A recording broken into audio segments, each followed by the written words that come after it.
if the mini stocks you saw in the last segment were the most entertaining finish of the day, the Valente modified race had the most controversial finish of the day, as anybody that's followed that series has watched what Tommy Barrett does. Call it sandbagging, call it not racing up to speed, call it whatever you want to call it, but at the end of the day, it's about the W.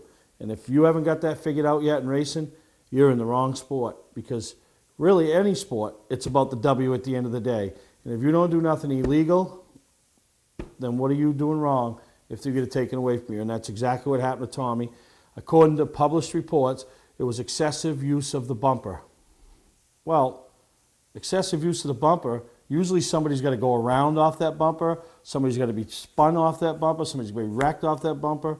That never happened, and I don't know how many people ever gone to a modified race. That's why they build them bumpers so rugged. They line up with the back bumpers. There's a lot of that stuff. There's a lot of, you have it at Loudon, bump drafting. They call it bump drafting, you know. He didn't take nobody out. He didn't do anything wrong.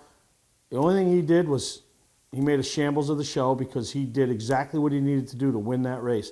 And the best part of the whole thing was when he took the lead from Richard Savory, and they'd already pulled his scorecard because they were black flagged him and he ignored the black flag.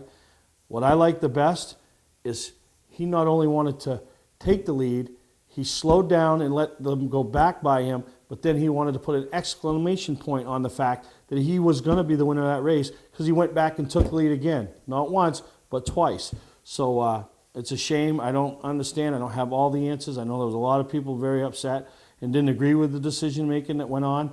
And like I said, my opinion is the whole thing is they can bump, they can do whatever they want. He did not spin anybody, he didn't turn anybody. He was warned. They're all warned. It happens in every race, in every part of the country, in America. They use the bumpers, they run into each other.